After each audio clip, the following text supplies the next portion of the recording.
Welcome, friends. Welcome to the two Mississippi museums and to the first History is Lunch of the new year. I'm Katie Blunt, Director of the Department of Archives and History. As you know, Chris Goodwin has retired, but as you will see, we are committed to doing right by his program, History is Lunch, and by our wonderful audience, and we thank you all for being here with us today. I am honored to introduce my friend and colleague, Michael Morris. Michael is a Jackson native. He went all the way through the Jackson Public Schools. He earned 2 degrees from Jackson State University and is, of course, very proud of that. We hired him right out of school in 2017 as a public relations representative and promoted him in 2021 to Director of Public Relations, and then in 2023 to Director of the two Mississippi museums. He's the second director of the two museums. And he has thrived in this role. Michael is passionate about Mississippi history and especially about sharing it with young people. As you'll see, he has a deep knowledge of our history and an interesting and thoughtful perspective on it.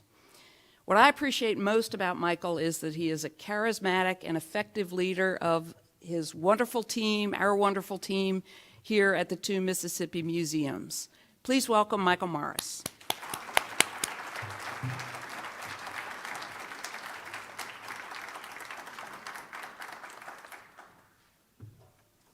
Well, good afternoon.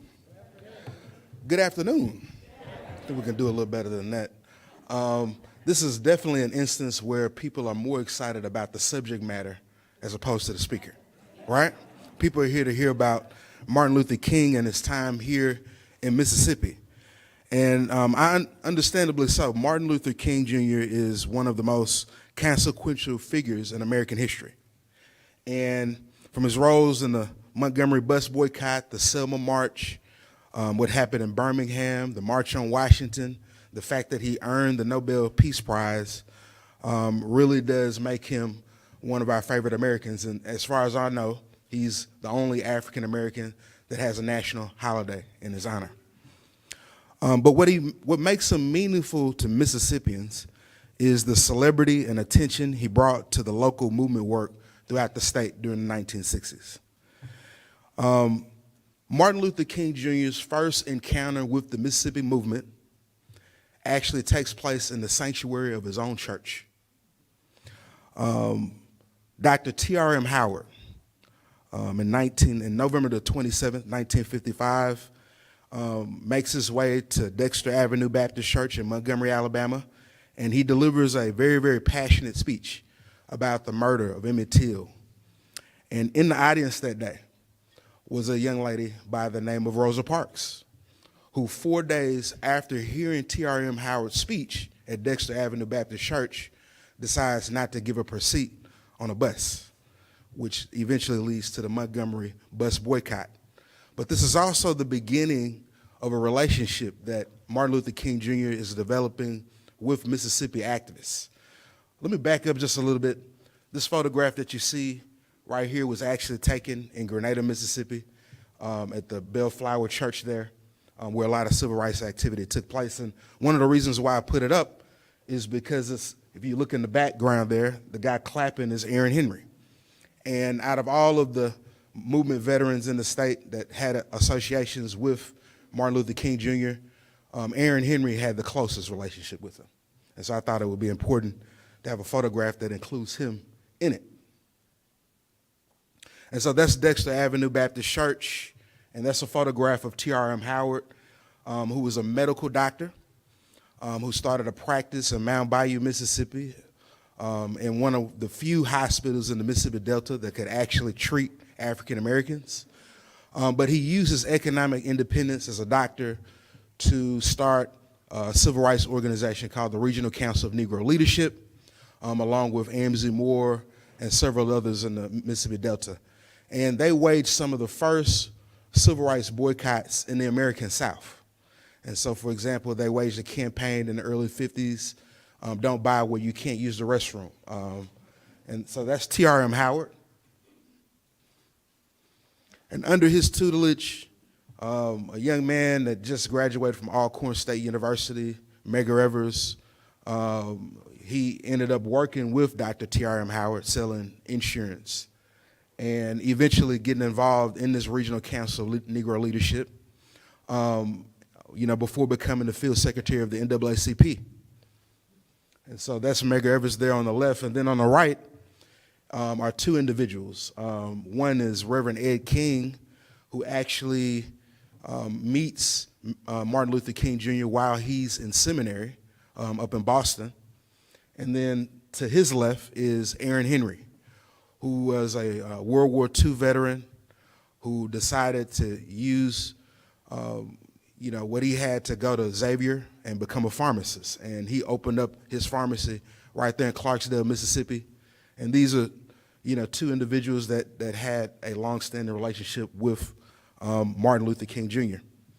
The other reason why I'm putting this up is that by the summer of 1956, Martin Luther King Jr. is a superstar in the United States. The Montgomery bus boycott had really elevated his public status.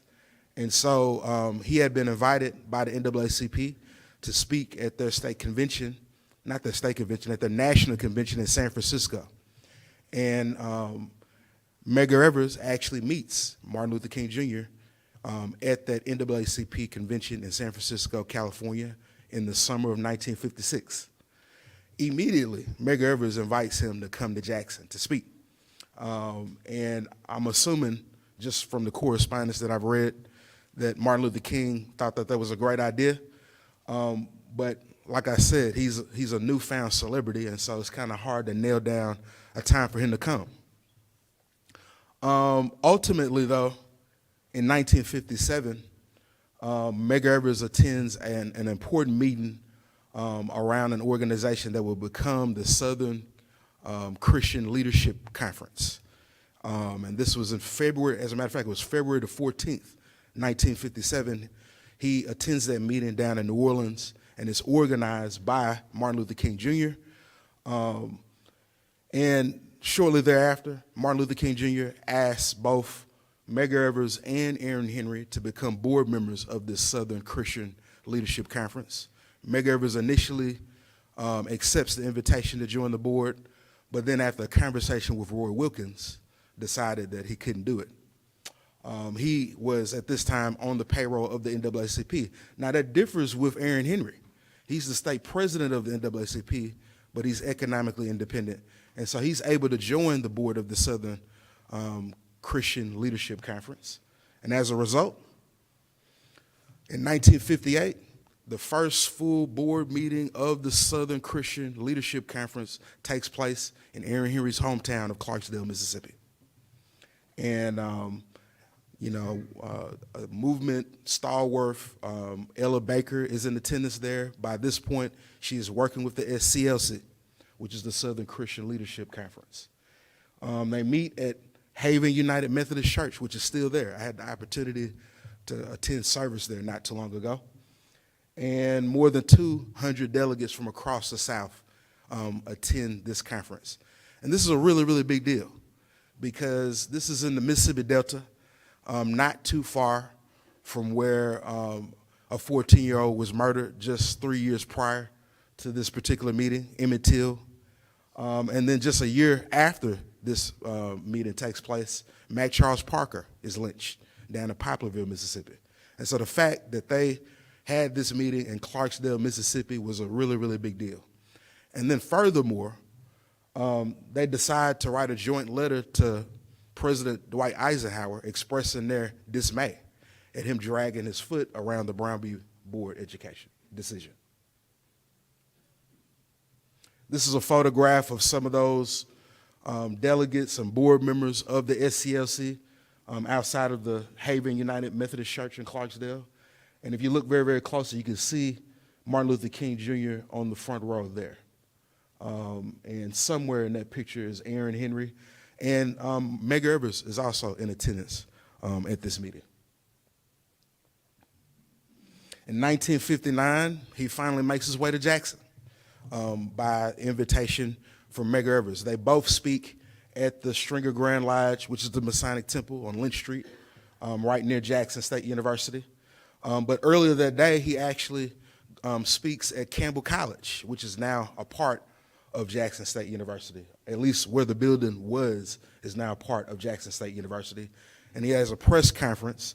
And essentially what he's doing is expressing his support for those teachers at the HBCU. So that's his first time in Jackson, Mississippi. And it's right there at the Stringer Grand Lodge. And if you have not been to that particular site, it's one of the most historic buildings in the state. He makes a few visits between 1960 and 1962. He attends a fall session of the Mississippi version of the SCLC. I have not been able to track down exactly where that particular session took place, but we know that he was here through his papers at Stanford University. And then I love the way that Taylor Branch describes his next visit to Mississippi. He was catching a lot of heat by the fact that he was encouraging so many young people to be a part of the Freedom Rides. And at that point, people thought that he should be arrested and join the Freedom Rides. And so he felt it necessary to, as Taylor Branch says, venture into Jackson, Mississippi to welcome these Freedom Riders as they're released from prison. And later that day, he actually goes on the campus of Tougaloo College and meets with some students that are considering joining the Freedom Rides, which I thought was really, really interesting. And almost immediately after the meeting, they actually attempt to desegregate the Trailways bus station and the Illinois Central station right here in downtown Jackson. And a lot of them get arrested, and he is criticized not only in the Clarion Ledger, but also in the Jackson Advocate. How you doing, Pam Jr.? I didn't see you sneak in down there. And then later on that night, Medgar Evers and Martin Luther King Jr. speak to a crowd of more than 1,500 at the Stringer Grand Lodge at the Masonic Temple on Lynch Street, which is pretty significant. And what are they talking about? They're talking about supporting the Freedom Riders. In 1962, again, he's got a close relationship with Aaron Henry. Aaron Henry and so many others as a part of the NAACP in Clarksdale have waged a boycott there. And as a result, a lot of them are put in jail. And so when Aaron Henry tells Martin Luther King Jr. about this, Martin Luther King Jr. feels compelled to come in and help to support this campaign to desegregate the public spaces in Clarksdale. And he praised Henry, and he tells the audience, let's stand in, sit in, and walk in by the thousands. Another thing that's going on behind the scenes here is the first campaign for Congress by an African-American since Reconstruction. Actually, two African-Americans. They call it the Smith-Lindsay campaign in 1962. This is R.L.T. Smith and Merrill Lindsay. They're running for Congress for the first time since Reconstruction. And a part of Martin Luther King Jr.'s visit is to encourage them as they run for office. Again, I didn't know any of this until we started delving into this. You know, my understanding about King's visit was very limited to the March Against Fear. I knew that he had attended Medgar Evers' funeral. But what I didn't know is that he did not actually speak at the funeral. And I learned a lot about his visit on this particular day from Ed King, who he and Jan Salter actually picked him up from the airport. And he and other SCLC staff so that they can attend the funeral. He did not speak at the funeral, but as you can see, the camera crews were really following him around, and so Roy Wilkins thought it was a good idea to kind of move him up to the front with him. And as you all know, by the time that this is a march from the Masonic Temple down to the Collins Funeral Home where Martin Luther King's body Medgar Evers' body is being taken care of. By the time they get near Fair Street, you know, some violence takes place. But by that time, Martin Luther King is long gone. But I do think this is a really great photograph showing what happened on that particular day. I feel like I'm leaving out something. Yes, this is Jan Salter's description of that day. You know, the first legal civil rights march in the history of Mississippi He's describing this march from the Masonic Temple to the funeral home. It was clear we were going to march come hell, blood, or Mississippi, and we did, 6,000 of us. Following Medgar's murder, I had called Dr. Martin Luther King and asked if he would come to Jackson for the funeral. He agreed immediately, and I picked him up along with his key colleagues at the Jackson airport. We marched over 2 miles in 102-degree humid heat. Following the march from the Masonic Temple on Lynch Street to Collins Funeral Home on Farish, we had a huge spontaneous demonstration right on the edges of the downtown business section.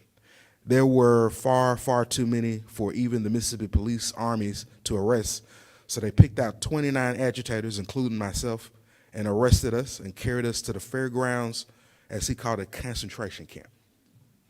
And so that's Jean Salter describing his experience on this day during Medgar's funeral, which takes place in July of 1963.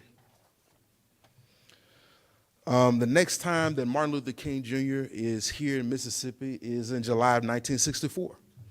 And he comes here at the request of Bob Moses. Bob Moses, at this point in the summer, is pretty desperate. And Freedom Summer in July of 1964 is kind of transition. It's all hands on deck in terms of getting the word out about the Mississippi Freedom Democratic Party and the Atlantic City Challenge. And so this is a photograph of Martin Luther King Jr., John Lewis, and Charles Evers. I believe that this is at the Masonic Temple on Lynch Street. But what they're talking about is the importance of registering to vote and this Atlantic Challenge. And for those that don't know, one of the aims of Freedom Summer, in addition to registering voters and starting freedom schools, was to create this alternate state party that really did embrace the stated values of the National Democratic Party. And what they wanted to do was go to the Atlantic City Convention, to the Democratic National Convention in Atlantic City, and challenge their right to be seated. And what they based that on is they had an actually integrated delegation. Reverend Ed King, who was white, was a part of that delegation. There were other whites that were a part of that delegation, and so they thought that they were the rightly seated party when it came to that, during that convention. Next, we're going to show a video from the WLBT collection of Martin Luther King Jr. when he lands in Jackson. This is probably the day before this photograph was taken.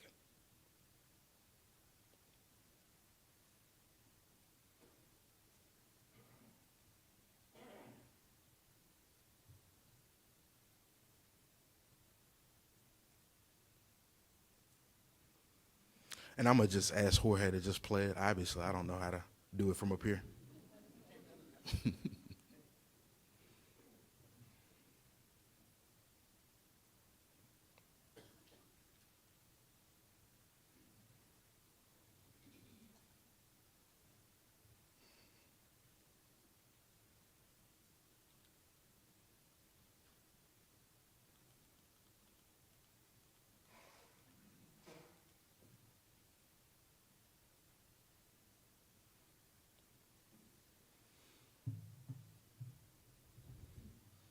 Help me out, Brian.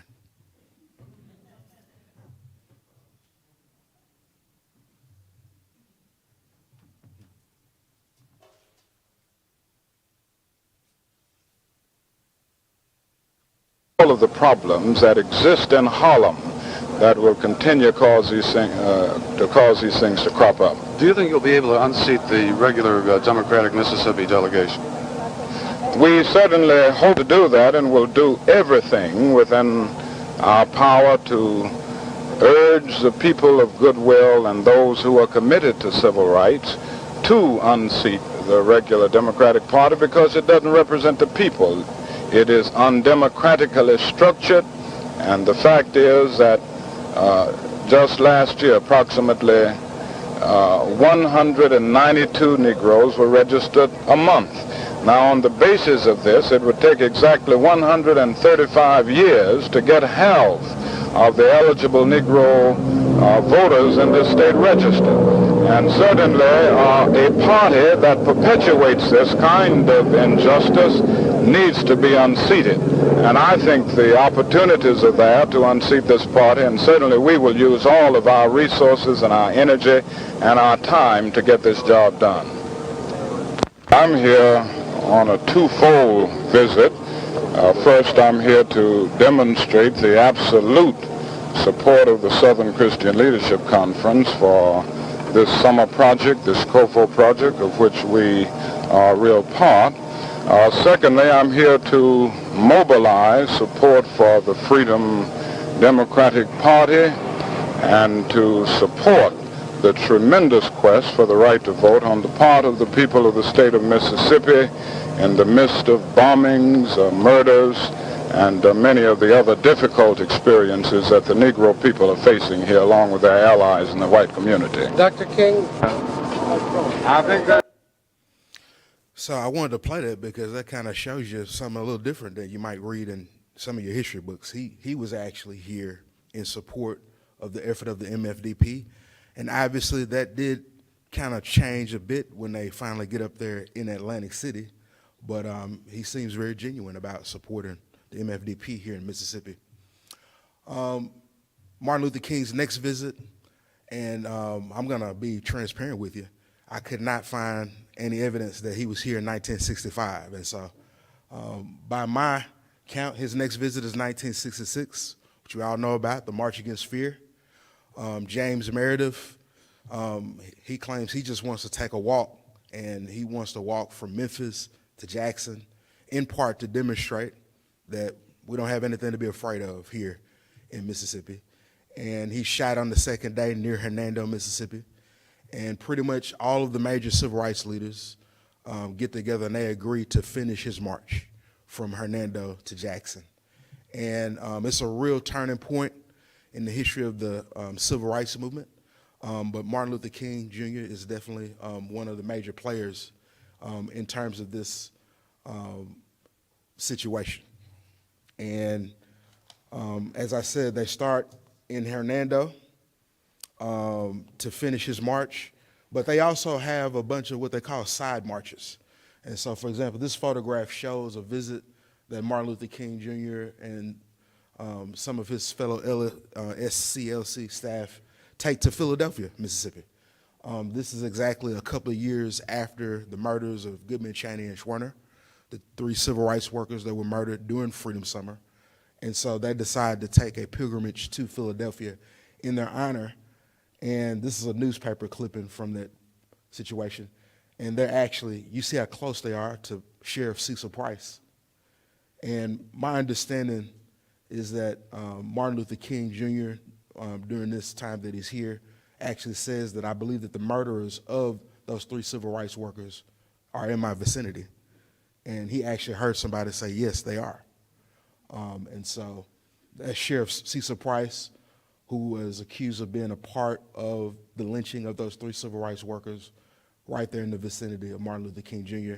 in downtown Philadelphia. And then this photograph I thought was emblematic because it was hot. And that's him fanning himself. I'm not sure exactly where they are on the march right there, but you know, not much has changed in terms of that here in Mississippi. It connects though, and this is we can play some of the videos of the speeches that were made there.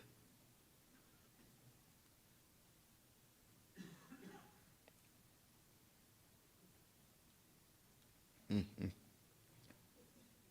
tell you the truth. You're going to have to help me out again, Brian. And Brian, it might be a good idea if you just stayed out here.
Thanks for being patient with us.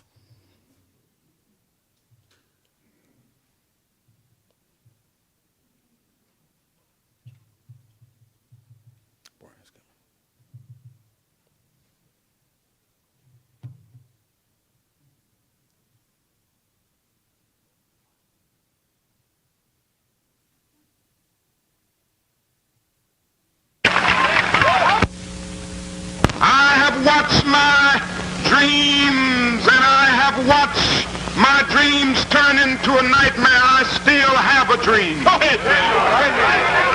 I still have a dream that one day right here in the state of Mississippi, just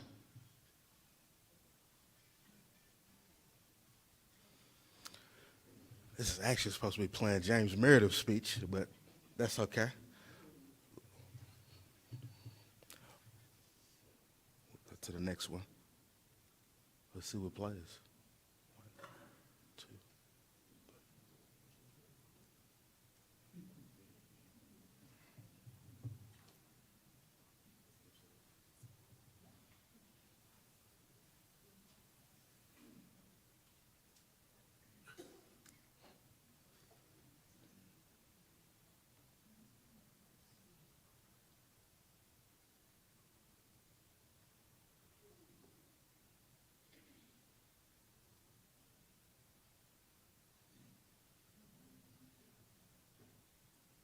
Technology, I tell you.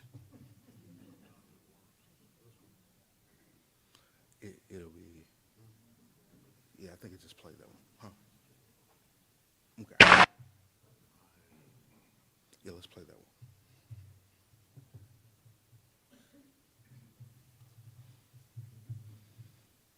in defined terms for what we want them to be, not what racist. There are 4 things we have to do. Number 1, we have to stop being ashamed of being black. We have to stop being ashamed of being black. Number 2, we have to move white society wants it to be.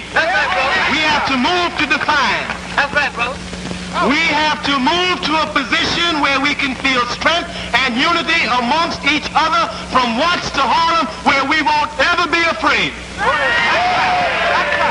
And the last thing we have to do is to build a power base so strong in this country that will bring them to their knees every time they mess with us.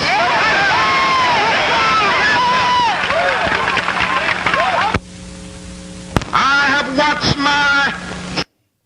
So the reason why I wanted to play those videos is to just show you the different approaches that are happening during this march. You can kind of see that Stokely Carmichael is very, very aggressive in what he thinks needs to happen going forward. And Martin Luther King Jr. is really trying to navigate how to operate in this kind of environment. But, you know, this is when Stokely Carmichael makes the exclamation Black Power in Broad Street Park in Greenwood, Mississippi. Little known fact, Martin Luther King Jr. is not there when that happens. He is actually in Memphis doing a press conference. But when he comes back to the march that next day, he's being peppered with questions from the media about Black Power and about that term. And it's a term that he's uncomfortable using. But behind the scenes, they're having real debates and conversations about the trajectory of the civil rights movement. And I think even after the march, when Stokely Carmichael is interviewed, he expresses a great deal of respect for Martin Luther King Jr. because he felt like he took him seriously. But there were a lot in the media, and there were a lot of people that really had questions about what he meant exactly when he said Black Power. And Stokely Carmichael never really gave a clear definition of what he meant. And so it allowed others to kind of define it. We can go to the next slide, Brian. And I think this is James Meredith. Let's play it.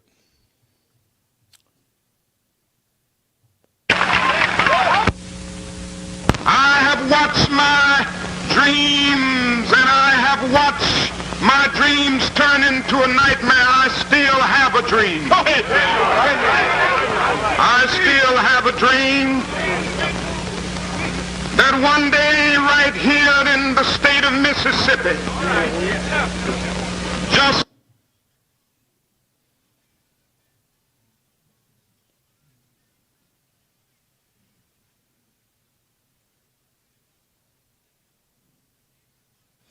And so we could go to the next slide, Brian. Another thing that takes place that comes out of the March Against Fear is Grenada, Mississippi. There's a movement that starts in Grenada during the March Against Fear. When they see all of these protesters that are making their way down Highway 51, when they make their way to Grenada, a lot of people feel empowered to go down and register to vote. And so as they're making their way through Grenada, that's exactly what happens, and a movement begins there to get more African Americans hired in town. But then it transitions later on that summer into trying to integrate the public schools there in Grenada. And on September the 20th, when school is starting there, the black students are attempting to go to school, and some of them are beaten. And they're retaliated against through violence. There's a white mob that is outside of the school trying to prevent them from attending school. And it makes national news. As a reporter that is severely harmed during this particular incident. It makes national news, and Martin Luther King Jr. And his wife and some other celebrities decide to come down and assist Grenada in terms of their work here, integrating the schools here. And then this photograph is the one that I showed earlier. The Bellflower Missionary Baptist Church there was the major place where they met, and a lot of civil rights activity took place, and so that's what the photograph is showing there. But that is a major event in terms of the civil rights movement, violence against students, and that's an iconic photograph that a lot of people have seen, and we're hoping that we can get in touch with some of those students that are still around. We can go to the next slide, Brian. Later on that summer, just going back a bit to Grenada, on November the 13th, Coretta Scott King actually organizes a fundraiser, a freedom concert there. And that rally that we show was on September the 21st, a day after the students' attempt to integrate schools there. His next visit by my count, could not find any evidence of Martin Luther King Jr. in Mississippi in 1967. But this is 1968, and he is meeting with some civil rights veterans at the Beulah Institute in Edwards, the Mount Beulah Conference Center in Edwards, Mississippi.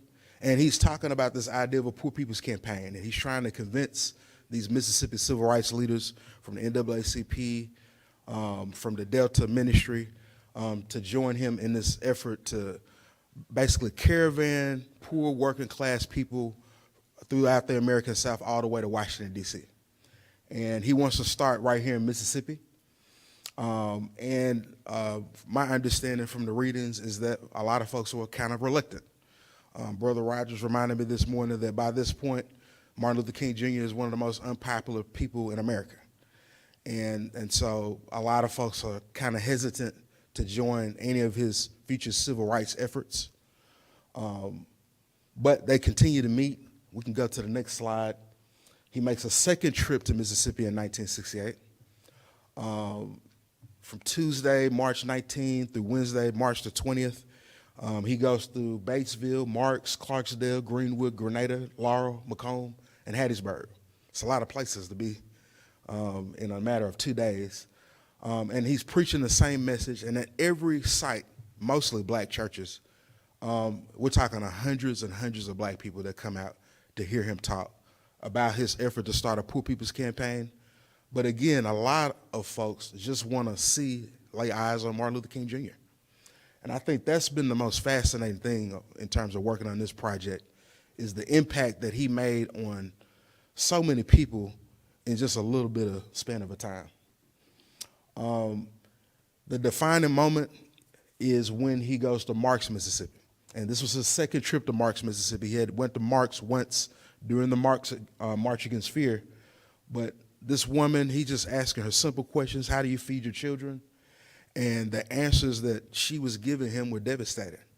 And he actually came to tears, and he decided that they wanted to start the Poor People's Campaign right there in Marks, Mississippi. This is his last trip to the state, unfortunately, and he's assassinated, as we all know, on April the 4th, 1968. His staff members, Ralph Abernathy and others, continue the Poor People's Campaign. Fannie Lou Hamer's a part of the Poor People's Campaign.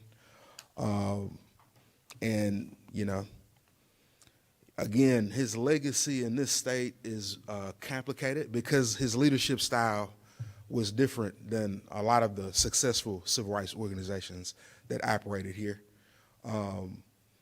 But for the most part, a lot of black Mississippians were very, very proud to come in contact with Martin Luther King Jr. And I think that even if you talk to some of those SNCC activists, especially in terms of 1964 and the turning point when they're trying to get people to understand what's happening with the MFDP, Mississippi Freedom Democratic Party, this alternate party to the Democratic Party and the challenge at Atlantic City, they really do appreciate him for coming down and sharing his celebrity.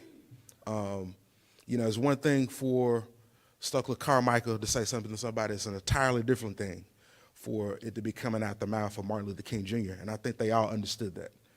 And this is an actual flyer that the SCLC used to get the word out about the Poor People's Campaign in the state. So on the next slide. Yeah, I just want to give a special thanks to folks that helped me out with this particular presentation. You know, our archives and record services staff.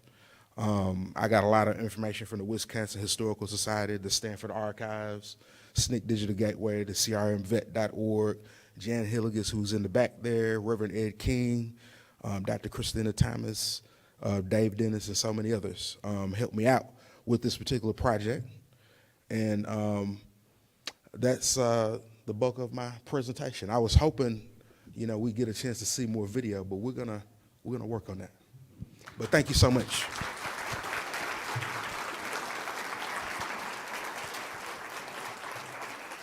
All right, ladies and gentlemen, if you've got a question, if you'll raise your hand, and I'll bring the mic around.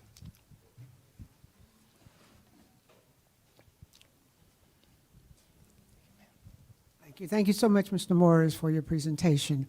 I have a question about, you mentioned fear several times, and Stokely mentioned fear several times. So is it possible that, like an abused wife, that something has happened to us that we really can't get over that fear?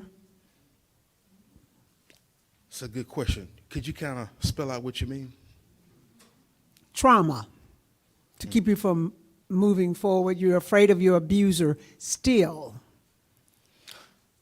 I think that there's a such thing as generational trauma.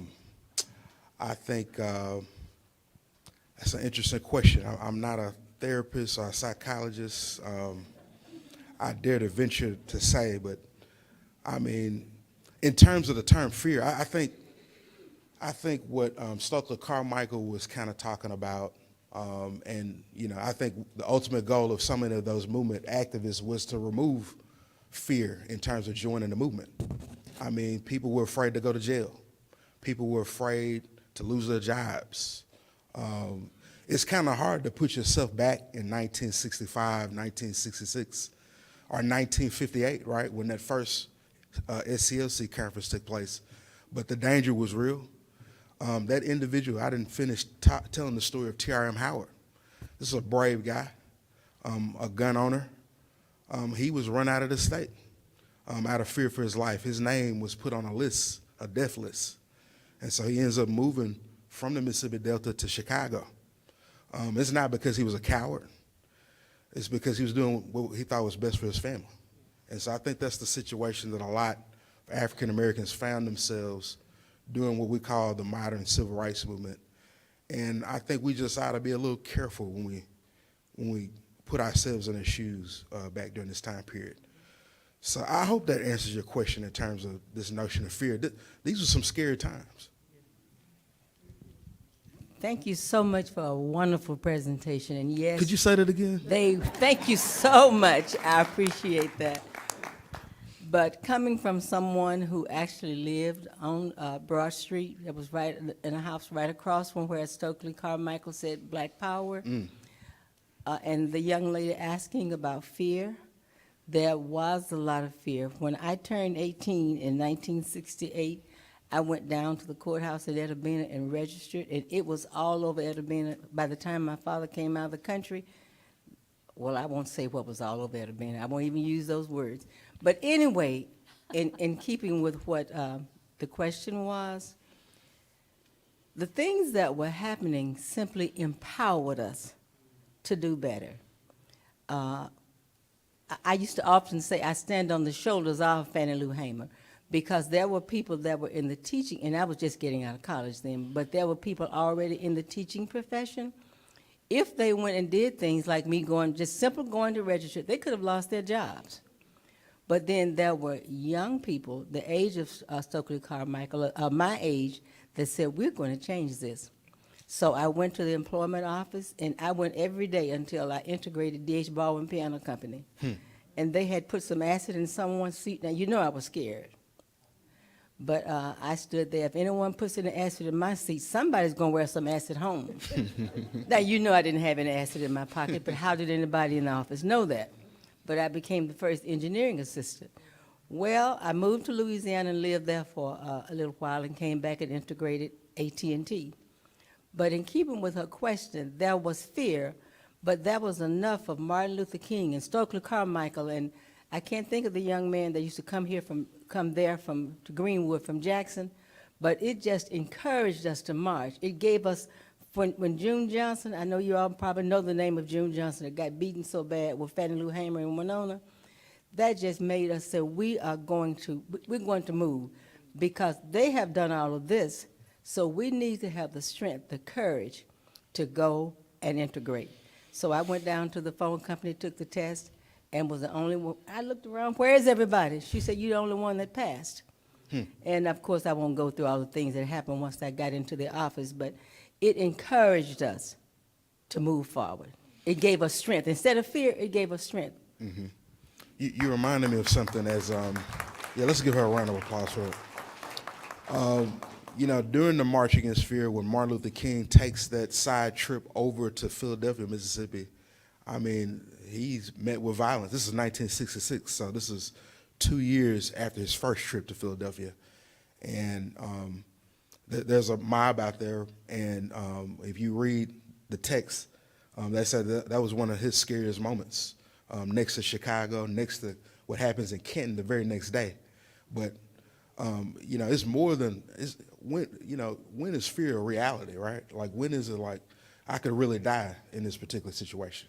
I think that's where a lot of folks found themselves in. So thank you so much for sharing that. Jim Rosenblatt, MC Law. Don't ask me a hard question, Professor. I've got an easy one for you. From your research, and I'm very impressed with your research, would you comment on the role the black church played during the 60s in the civil rights movement? Absolutely. I mean, there weren't a lot of public spaces for African Americans to engage in social and cultural activities. And so the black church is independent. It's a safe haven. It's a place where folks feel comfortable having deep conversations about their situations. And so the black church becomes vital and very, very important. That's why they continuously met at that church in Grenada to organize around trying to integrate the public schools there and trying to get more blacks hired. There weren't any other spaces they could do that. And in fact, during the March Against Fear, why did Stokely Carmichael scream Black Power? Is because he had got put in jail for trying to camp out on the side of a black school. And he was so angry about the fact that they had to get permission from the city in order to camp out on that black school that he came out and he said, you know what, we're going to change the trajectory of the language that we use around the civil rights movement. So it's because of the absence of black spaces, like that black school, in order to go and camp out, that necessitates and makes the black church even more important. Absolutely. Some pastors. There were some pastors that, we go back to this notion of fear, right? There were some pastors that probably weren't economically independent and couldn't be as free as some other pastors. But you're exactly right. For the most part, they provided great leadership to these communities. I was wanting to add what the young lady just said, and the fear was real. And what the fear did, it encouraged a lot of people to just stand strong. And I was thinking, okay, on your picture here, the picture where Meg Evans' funeral, the man that was in front of him was Allen Johnson. Mm-hmm. And on the list when March the 19th, when he went to Laura, Allen Johnson was the pastor of St. Paul United Methodist Church in Laura. And what had happened was that first week in November of '67, they had put a bomb in his house because and they bombed the house. And what happened was they put the bomb in the garage and the bedrooms was on the other side. The bomb messed up everything but the back bedroom, and just so happened Miss Johnson and all them was in the back bedroom. But what Miss Johnson did was the next morning she sent her kids to school as if anything happened. So they were constantly fighting that fear and doing that as a sign of courage. And that is why when Martin Luther King was doing his Poor People campaign, he ended up in Laura because what he was doing was bringing him there to show that we are not afraid of this thing. And he was in Laura on the 19th, mm-hmm. and he was at Masonic Temple on the 20th. That's right.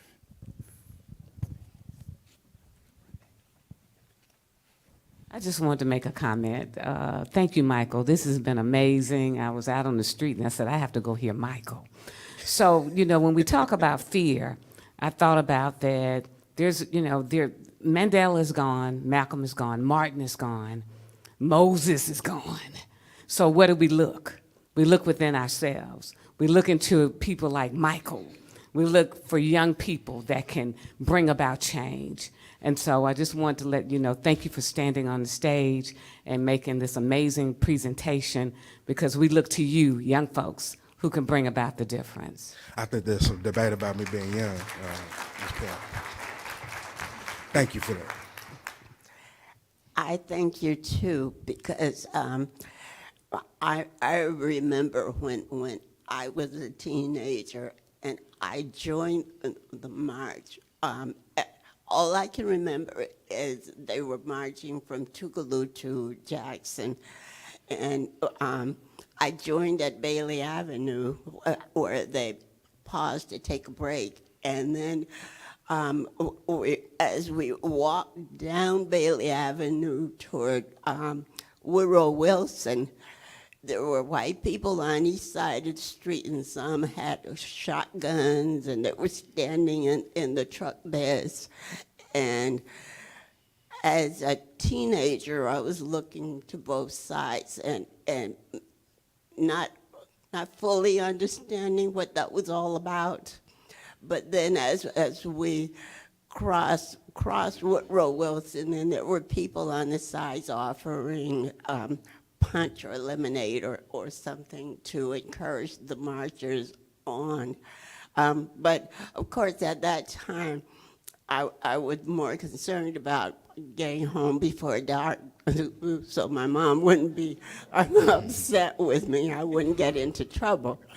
But all this time, I had been wondering which march that was, and it had to be the March Against Fear in '66. Mm-hmm. So thank you for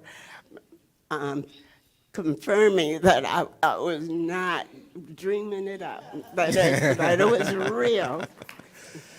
Yeah, we gotta capture that story.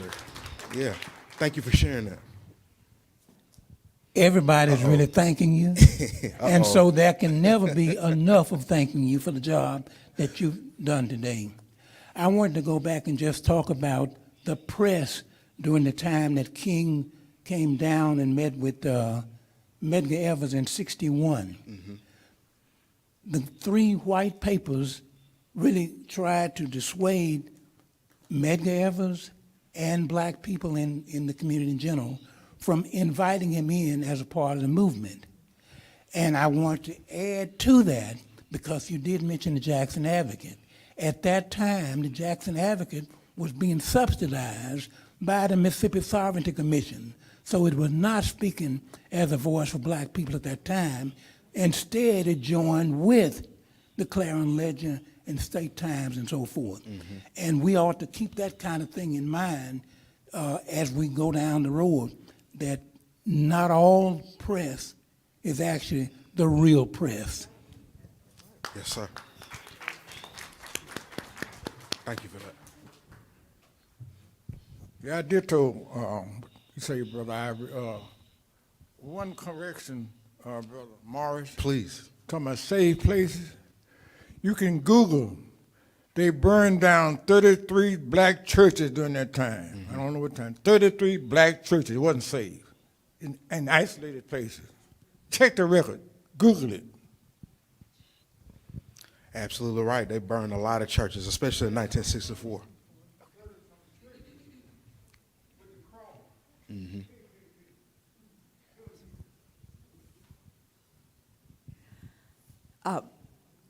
Wonderful research and talk. Thank you so much. I wonder if, as you're looking at this, and particularly from what I hear from the people in the audience, I am so amazed that COFO happened. I mean, everybody walks into our display and it's just names of civil rights organizations, and of course they would cooperate.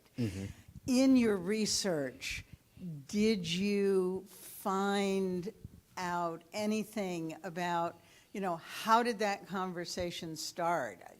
Let's set aside Medgraver's debates with Roy Wilkins about even being part of a group, and talk about, how did it happen that who was it that got SNCC and SCLC and NAACP and CORE to all agree to be equals under an umbrella that none of them led? It's what stunning. distinguishes Mississippi from other theaters of the of the civil rights movement in the country. The name that comes to mind is Meg Evers. He was very much involved in that conversation, going back to 1962 when it was first formed. And even though he wasn't around for Freedom Summer, his influence was still felt by those that were part of his organization, and his close relationship with Aaron Henry. Aaron Henry kind of continued, Meg Evers' vision for COFO, which is, let's see where we have common ground in terms of organizations. We all got the same goals at the end of the day. SCLC was interested in trying to register voters, so was the NAACP. And so he was less concerned in the national office with, who gets credit and that kind of thing. And Meg Evers was more focused on trying to get results here in the state. And so COFO is a great example of that. And, in fact, I forgot to mention this, but when I think about Martin Luther King Jr.'s time here in Mississippi, it makes me think of Mississippians. And so my understanding is that he was a big fan of A.M.E. Logan's coconut cake. He spent time in her home. And then I think about Charles McLaurin giving him a ride to the airport just weeks before he was assassinated. I think about Dr. Robert Smith, who developed a close relationship with him and became a physician during the Poor People's Campaign. When I think about his time here, it makes me think of Mississippians, and I hope that that's the takeaway of this talk. And to me, that's what COFO was all about, was trying to put Mississippians at the forefront of this movement and really trying to strategize about, how do we move forward, and that culminates with Freedom Summer. So I'm glad you asked that. Good afternoon. Thank you so much for your presentation. I wasn't going to make this comment until that comment over there pushed me to say this, but under the leadership of Jackson State University on January 16th, 2025, John R. Lynch Street Civil Rights Corridor was listed on the National Register of Historic Places, which includes the COFO Building, the Masonic Temple, and Alexander Hall. That's great. One of the most historic buildings in the state, There's a great presentation that Mr. Frank Figures did for History's Lunch a couple of years ago, where he goes into deep detail about folks like Aretha Franklin performing at the Masonic Temple, or the Harlem Globetrotters, or other prominent visitors that spoke from that stage.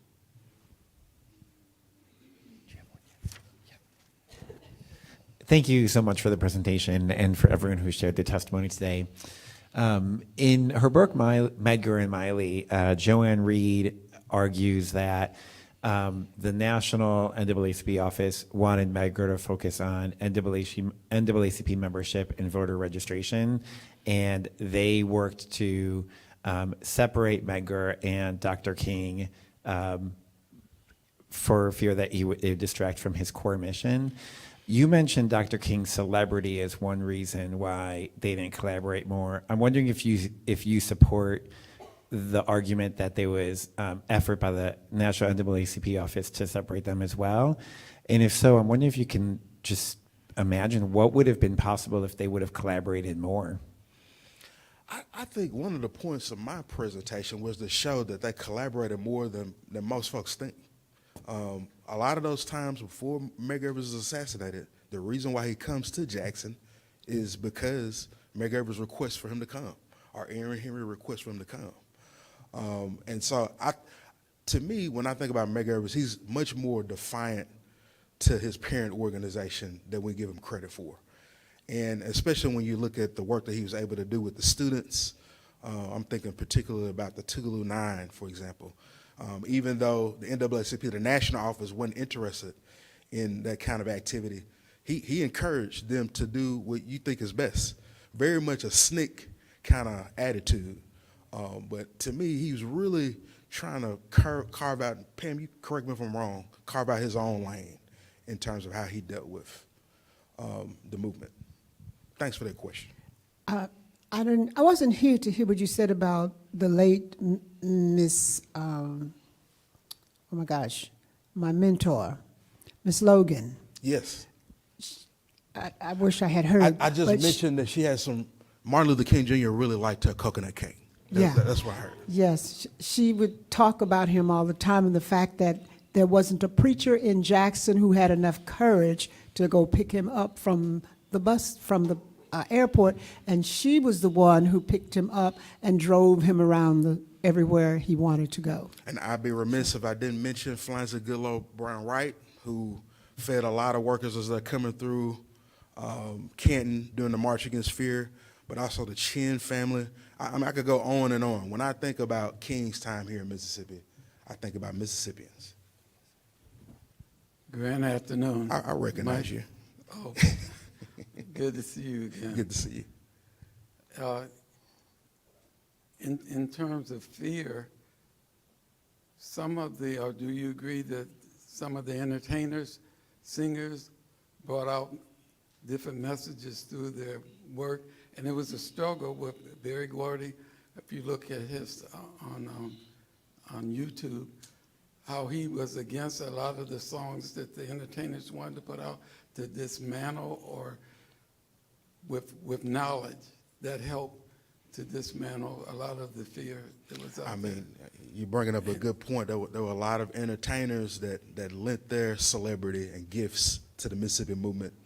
Harry Belafonte, Dick Gregory. I mean, I saw a photograph I had never seen before just the other day of Dick Gregory here in Mississippi during the March Against Fear. And James Brown, all of them. James Brown performed at Tougaloo College, that's right. Yeah. A personal thing that happened to me, living in Battle Creek, Michigan, and coming down with my two sisters, my brother, and my mom and dad to visit relatives. It was in the 60s, early 60s. I didn't know about the lifestyle of people and the way they had to act here. And we were walking down, we would go to Jackson Mall, that was the famous place to go. But we were walking down Capitol, I was walking with some teenage cousins, and some white people were on the sidewalk, and my mother said that they got off, I didn't know. The next day, we were back in the car because of fear, going back to Michigan. And then we were told how to act when we were in certain places.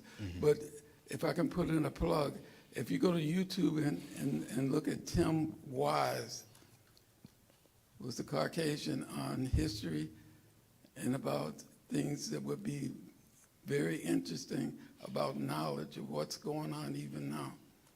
Yes, sir. And God bless you. Thank you. Well, two things. If you just came in, you came right on time. And then the second thing I was going to say is I'm happy to announce that, Drew Gardner is going to be managing our History's Lunch program going forward. If you don't know Drew, he's been working for the department for multiple years, and he's been doing an excellent job here at the museums, and we're just excited about the direction that History's Lunch is about to go. I think Drew's going to come up here in a minute, but before he does, I want to first of all thank Michael Morris for an amazing presentation.